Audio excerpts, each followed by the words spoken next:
안녕하세요. 남편과 연애한 지 반년이 다 되어 갈 때쯤 시어머님을 처음 뵙게 되었습니다. 절 보시고는 마음에 들어 하셨고 저희 둘은 생각지도 못한 결혼을 진행하게 되었어요. 전 인천에 살고 있었고 남편은 부산 사람이거든요.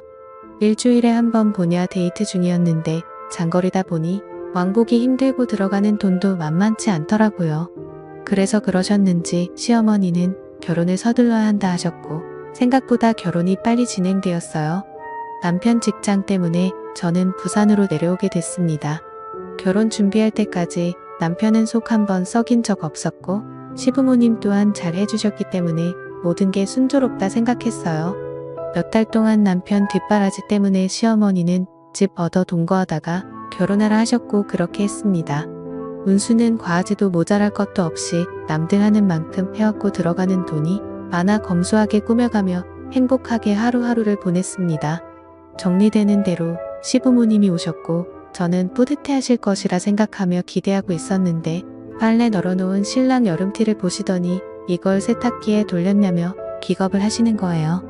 이건 이렇게 널면 안 된다부터 시작하셔서 이건 어떻고 저건 어떻고 집에서 엄마 하시는 거 가끔 도와드린 게 전부라 아는 게 없던 저는 뭐든지 네 잘하겠습니다 하며 대답했습니다. 살림은 처음 하는 터라 어머님이 시키는 대로 하려고 노력했죠. 근데 빨래 가지고 너무 나무라셔서 어머님 이건 이래서 이랬고 저건 저래서 이랬다고 하시는 식으로 몇 마디 대꾸를 했어요. 그런데 그 말이 걸리셨나 봐요. 그 다음 날이 일요일이라 신랑이 쉬는 날이었거든요. 평일에는 아침 6시에 일어나 밥하고 신랑 아침 차려주고 해서 일요일은 늦게까지 잡니다. 어머님이 아침 8시에 신랑한테 전화하셨고 신랑은 졸린 듯이 전화를 받았죠. 아직도 자냐며 알았다고 그냥 끊으시더라고요. 그러고 다시 잠이 들었는데 남편 전화벨이 울렸습니다. 시계를 보니 30분이 지난 8시간이었고 저를 바꾸라는 겁니다. 전 잠에서 덜 깬 목소리로 최대한 또랑또랑하게 말하려 했었습니다. 아직도 자냐며 신랑 아침도 안 주고 뭐하냐 하시는 거예요. 지금 밥할게요. 죄송합니다. 라고 대답해드렸고 이어서 어제 일을 숨도 안 쉬시며 말씀하셨습니다. 그렇게 잠이 덜 깬 채로 30분 동안 앉아서 고개를 푹 숙인 채 시어머님 말씀을 다 들었습니다. 이야기의 요점은 어제 빨래 얘기할 때 제가 버릇없이 대꾸했다는 것과 웬만한 건 다 손빨래를 하라는 것 그 얘기만 30분 동안 하는 거였고 그걸 옆에서 보며 키득거리는 신랑이 미웠지만 시집 오면 원래 이런 거구나 하며 긍정적으로 생각하기로 했습니다. 그러다 사정에 의해 시어머님 집과 2시간 거리에 집에서 1시간 조금 안 되는 거리에 집으로 다시 이사하게 됐어요. 시어머님은 도와주시겠다고 오셨고 설거지 수세미부터 시작해서 이건 이래서 이랬고 저건 저래서 이랬다고 하시며 저는 말씀하시는 걸 다 들으며 차분히 정리했어요. 작은 거 하나하나 제 집이기 때문에 제 방식대로 꾸미고 싶은 것도 다시 시어머님 방식대로 해야 했고 어머님 가시면 다시 꾸며야지 하는 마음으로 다 받아주었습니다. 하지만 시부모님은 하루가 멀다 하고 오셨습니다. 어머님이 시계를 달아놓은 위치에 시계가 없으면 서운해 하실까봐 떼지도 못하겠다군요. 어떻게 어머님께 맞추려 노력하고 또 노력했어요. 어머님은 항상 나 같은 시어머니도 없다. 이렇게 며느리에게 잘하는 시엄마가 어디 있니 하셨어요. 어느 위치에 뭐가 있는지 반찬은 왠지부터 시작해서 시어머님은 저의 집에 대해 다 아십니다. 챙겨주시는 건 좋지만 도가 좀 지나치다 싶다라는 생각도 많이 했죠. 어느 날 신랑에게 이삿날 당신은 아무것도 안 하고 나만 하루 종일 일했는데 어머님은 당신한테만 고생한다 하고 그러니까 엄마 생각나더라. 우리 엄마도 아마 그랬겠지. 나도 엄마 보고 싶다 보니까 가지도 못하고 엄마 얼굴 못 보니까 속상해. 아이 먼 곳에 혼자 있으니 좀 힘들다. 라고 몇 마디 투정 좀 부렸습니다. 그 다음 날 아침 시어머님께 전화가 왔습니다. 11시까지 집으로 오라고 하시더군요. 이사 온 지 며칠 되지도 않았고 이곳 지리는 잘 모르는 터라 집에서 넉넉하게 시간을 잡고 나왔는데도 길을 헤매는 바람에 15분 늦게 11시 15분에 시집에 도착했습니다. 들어오는 순간 뭔 일이 날 것 같은 분위기였습니다. 통화할 때 어머님 목소리가 안 좋으셨거든요. 물통 한 개를 냉장고에서 꺼내 오시더니 앉으라고 하시더군요. 그러더니 왜 약속을 안 지키냐고, 지금이 몇 시냐고 소리를 지르셨어요. 길을 잘 몰라 헤맸다고 죄송하다고 말씀드렸습니다. 길을 잘 모르면 더 일찍 나와서라도 시간을 지켜야지. 뭐 하는 거냐고, 시엄마 말이 개똥으로 들리냐고 물을 벌컥벌컥 마시더니 말씀을 시작하셨습니다. 알고 보니 남편이 전날 제가 투정 부린 개가 걸렸는지 어머님께 저도 자기처럼 신경 좀 써달라고 웃으며 좋게 말했는데 그것 때문에 아들한테 본인이 왜 내가 그런 소리를 들어야 하냐고 화를 내시는 겁니다. 남편이 그런 말을 어머님께 할 거라곤 생각지도 않았는데 말이에요. 신남에게 한 이야기에 유전은 엄마가 보고 싶다는 것일 뿐이었지 어머님이 저에게 신경 써줬으면 좋겠다는 건 아니었거든요. 신남은 제가 안쓰러워 말씀드렸나 봐요. 저는 그 상황을 그냥 잘 무마해보려고 웃으면서 어머님이 남편만 예뻐해 주셔서 질투나서 그냥 한 말이에요 하며 애교스럽게 말했습니다. 그런데 시어머니 갑자기 울근을 토하시며 이런 말씀을 하시더라고요. 뭐 질투라고 했어. 네가 뭐가 잘났다고 질투 같은 거래. 네가 내 아들보다 학벌이 좋아. 인물이 나아. 네가 우리 아들보다 뭐든 딸리기 때문에 네 엄마보다 나한테 네가 더 잘해야 된다. 왜 선물로 내 양산 사는데 네 엄마도 똑같은 걸 사다 줬니? 이 시부모님 집에 오는데 어떻게 빈손이야? 네 부모가 그리 가르치던 완전 콩가루 집안에서 자란 티를 그렇게 대놓고 내 어디기에 날라리 같은 게 우리 집에 들어왔는지 원 오죽하면 내 아들이 너한테 거짓말하면서 외박을 했겠니? 네가 뭔데 내 아들 놀러가는데 가라 말아야 놀러갈 수도 있는 거지. 내가 쟤를 어떻게 키웠는데 학교를 어떻게 보냈는데 네가 뭔데 내 아들 옛날 여자친구 사진을 찢어 네가 아니라 걔랑 결혼시켰어야 했는데 11시 좀 넘은 시각부터 오후 5시까지 쪼그려 앉아서 그 이야기들을 울면서 들어야 했습니다. 양산은 백화점 갔다가 시어머니는 액은 양산을 잠깐 본 적 있었는데 맑아서 제 돈으로 하나 사드리고 싶어서 하나 샀습니다. 옆에서 남편이 장모님 것도 하나 사자 해서 한 개 더 샀어요. 시댁 가서 어머님 한 개 드리고 외출을 했는데 그 사이 종이 가방 안에 친정 엄마 것도 산 걸 보셨나 봐요. 2개 샀다는 말 안 했는데 그 말 듣고 깜짝 놀랐어요. 신랑이 거짓말하고 놀러 간 것은 결혼 전에 혼자만 놀러 가는 게 미안했다며 회사에서 가는 거라고 거짓말을 하고는 대학교 때 친구를 남자 여자 섞어서 스키장 놀러 갔다 온 걸 저에게 들킨 적이 있었어요. 그래서 나중에 추억 삼아 시어머니께 이런 적이 있었어요.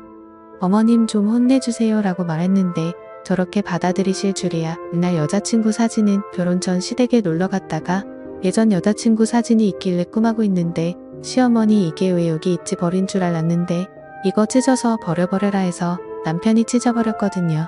근데 제가 찢었다고 저렇게 말씀을 그 시간에 저 말만 한 게 아니지만 마음이 아파 생각하기 싫어 저 정도만 적겠습니다. 나중에 신랑이 왔고 신랑이 오고 나니 더 심한 말은 안 하시더군요. 그곳에서 빨리 탈피하고 싶어 마지막에 울면서 죄송하다고 빌고 신랑이랑 집으로 왔습니다. 정말 억울했고 힘들어 그 일 이후로 며칠 동안은 밥도 못 먹고 먹지도 못하는 술을 먹으며 매일 울었습니다. 부모님께는 걱정하실까봐 말도 못하고 너무 힘들었습니다. 그 다음날 찾아오셔서 어제는 내가 심한 말 한 게 사과한다고 더 이상 그 일은 잊어버리라고 말씀하셨는데도 잊혀지질 않더군요. 시어머니께 자주 전화드리고 싶어도 목소리만 들어도 두려운 마음에 일주일에 한 번씩 겨우 드리고 있었어요. 신랑도 많이 힘들어했는데 언제부턴가는 우리가 부모님께 너무 못하는 것 같다며 걱정만 하더이다. 멀리 계시는 저의 부모님은 안중에도 없고 우리의 엄마나 키우느라 고생하셔서 그래. 우리 부모님 너무 없이 살던 분들이시라. 서러운 게 많아서 그래.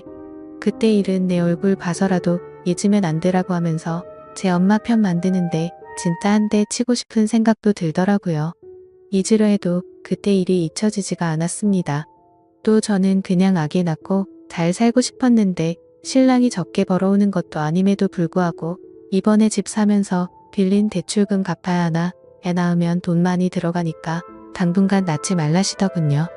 이제 저도 좀 있으면 30인데 이 집에 들어와서 제 의견 같은 건 아무것도 쓸모가 없었습니다.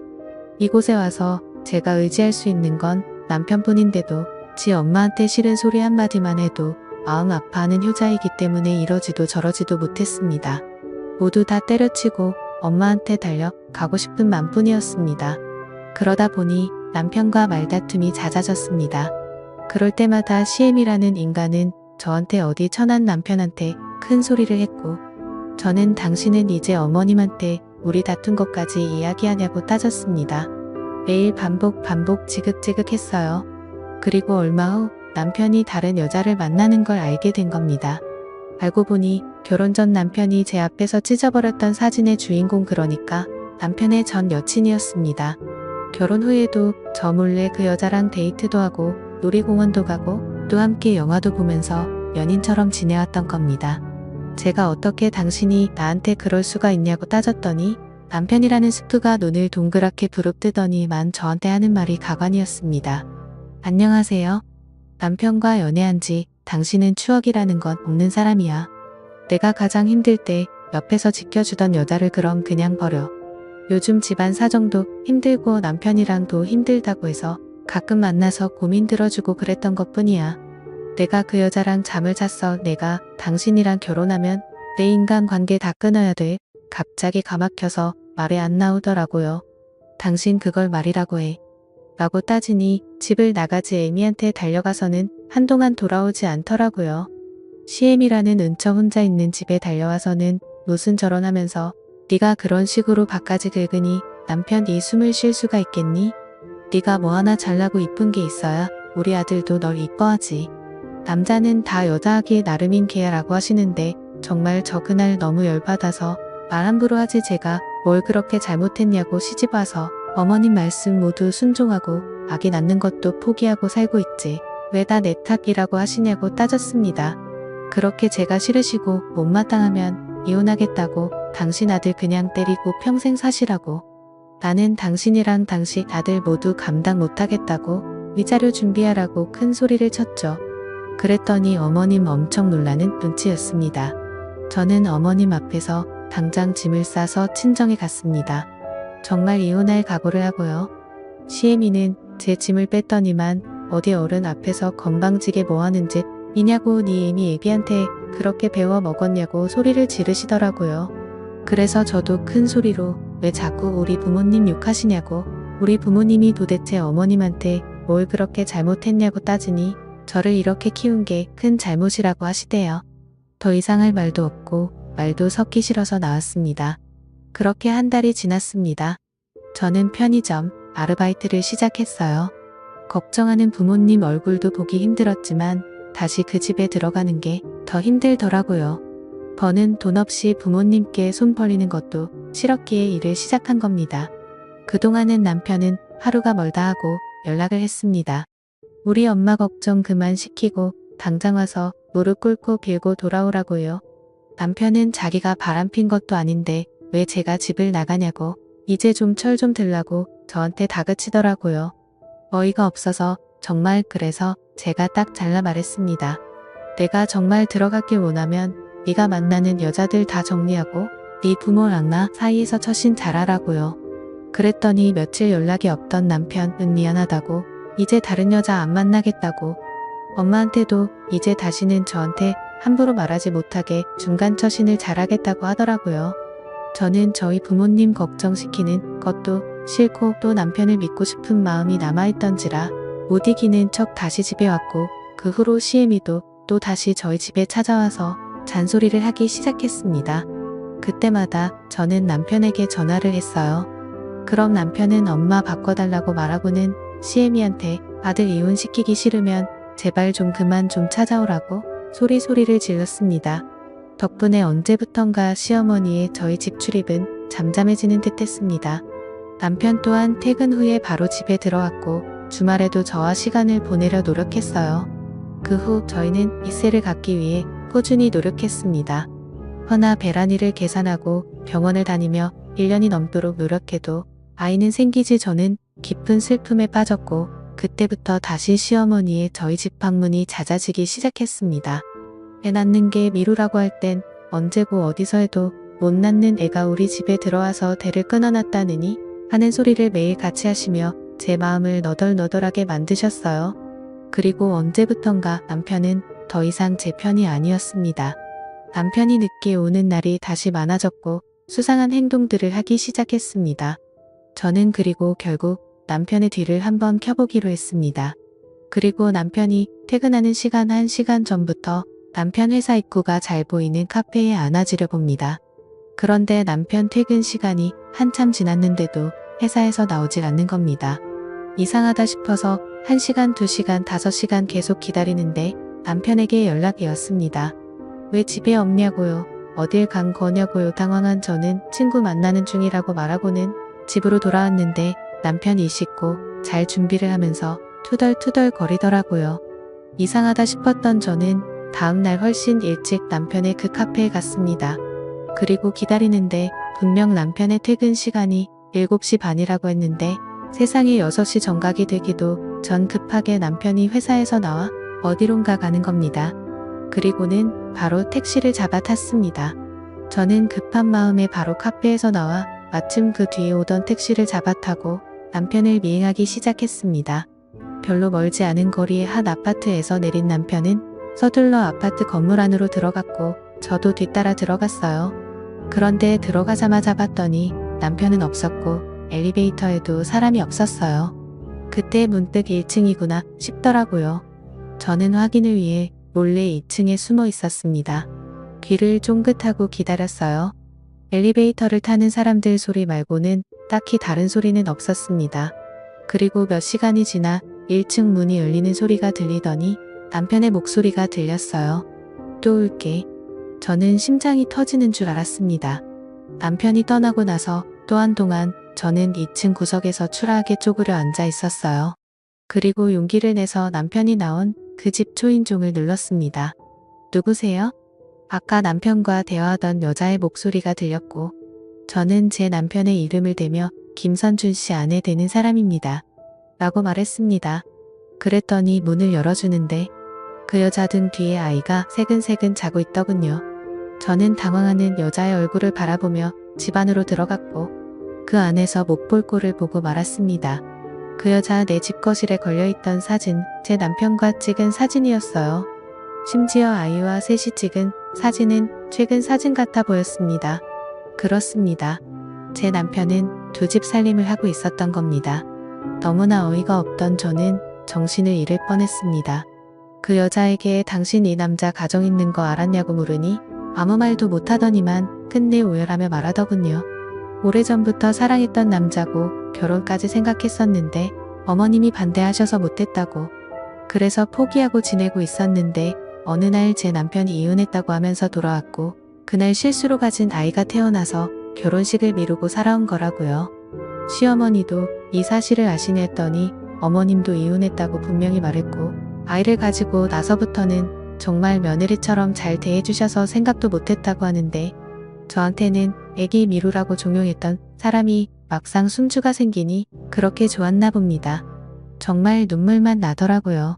그러면서 정말 본인도 몰랐다고 뭔가 이상하다고 생각은 했지만 뱃속의 아이 때문인지 의심이 드는 일이 있어도 무시하려고 애쓰고 살아왔다고. 그런데 제가 김선준 씨 아내 되는 사람이라고 말하는 순 모든 것들이 이해가 됐다고 본인도 피해자라고 하더라고요. 그런데 이 여자, 저한테 이렇게 알게 된 게 그냥 자기 아이 아빠랑 이혼을 좀 해주라고 하더라고요. 저는 그렇게는 못하겠다고 당신이 진짜 아무것도 몰랐다는 거 못 믿겠고 당신한테 상간녀 소송도 하겠다고 했더니 본인은 정말 아무것도 몰랐다고 하면서도 자꾸만 우리 아이를 봐서라도 제발 그냥 조용히 이혼해달라고 하고 말하면서 우는데 지 엄마가 우니 그 엎혀있던 아이도 서럽게 울더라고요. 마음이 약해져선 다시 집으로 들어가니 남편이 있었고 남편은 왜 요즘 당신 늦게 들어오냐고 도대체 어떤 놈을 만나고 오는 거냐며 추궁을 하더이다. 지가 그런 짓거리들을 하고 다니 네 남도 그럴 거라고 믿나 보더이다. 저는 어떻게 하면 시애미를 비롯해서 남편 그리고 그 놈에게 복수를 할 수 있을지 고민이 됐습니다. 이대로 당하고 살아선 안 되잖아요. 저는 소송을 이기기는 방법밖에는 없단 생각에 증거를 모으기로 했고 그날 밤 그 여자에게 전화를 걸어 통화 내용을 녹음했습니다. 저는 그 여자가 의심하지 않게끔 나 몰래 내 남편 만난 게 솔직하게 말해라. 모든 것을 몰랐다는 게 나는 믿을 수 없다. 솔직하게 말해주면 내가 용서해주고 이혼해주겠다고 했어요. 그랬더니 그 여자 정말 몰랐다고 하더라고요. 미안하다고 하면서 말이에요. 나는 남편이 그녀를 만나는 장면을 다시 미행해서 증거를 잡기 위해 다음날 또 남편의 직장 앞에서 기다리고 있었습니다. 남편이라는 놈은 또 신나게 6시 좀 안 되게 나와 택시를 잡더군요. 나는 미리 불러놓은 택시를 잡아 타고 남편을 따라갔습니다. 그런데 남편은 그 아파트로 가는 게 아니라 다야가 원룸촌으로 들어가던 이만한 빌라 앞에서 내리더라고요. 아직도 그 빌라의 이름이 기억이 나네요.